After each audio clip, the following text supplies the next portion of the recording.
Welcome to day one, part two of George Washington notes. All right, we're ready for the Washington as president slide. Mikey, just for the record, one more time, who elected George Washington? That would be the Electoral College. The Electoral College is correct. We've had that several times already this year. Part A, what is the word for all the examples to be followed that George Washington set as first president? And the answer is precedent, coming from the word precede. Okay, I'll put that on the screen. Precedent, not the word president.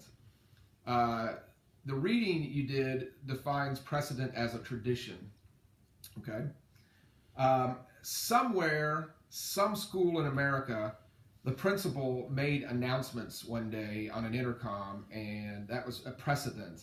And now every school in America, the principal or someone makes announcements each day at school. All right. What is the president's group of advisors? That would be the cabinet. The cabinet is correct. His group of advisors, and that was a precedent. Put that down in the next bullet, or part A rather. Let's move on to the next slide. There were 4 men in George Washington's cabinet. Okay, and I'll stop the video and put the screen up for this in just a minute. But let's go through them one at a time. Attorney General Edmund Randolph. Secretary of State, of course, Thomas Jefferson. Secretary of the Treasury, Alexander Hamilton. And then one you've never heard of, Secretary of War, Henry Knox. Although you've probably heard of a place named for him. What would that be, Mikey? Fort Knox, Kentucky. Fort Knox, Kentucky, where all the gold is, named for Henry Knox, the Secretary of War.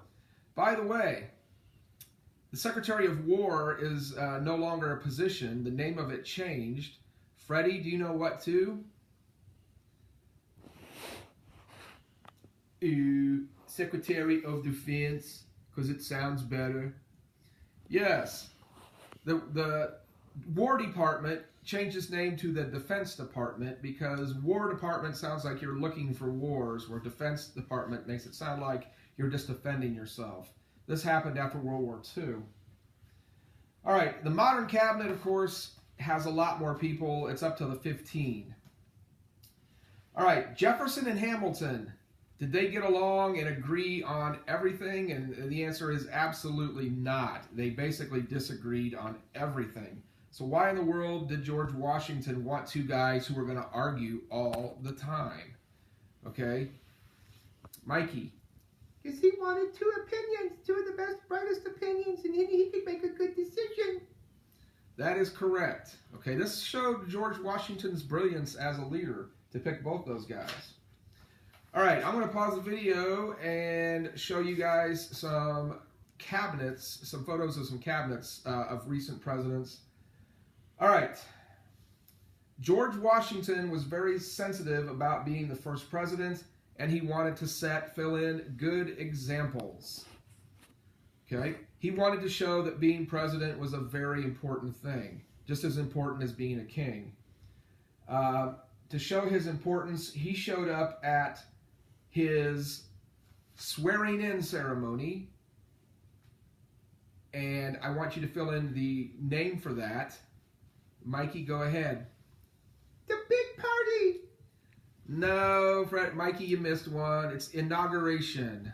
The president's inauguration fill-in. He showed up with the fancy carriage, 6 cream-colored horses. Now, our presidents today don't ride around in carriages, but they ride around in something very fancy, which is what, Mikey?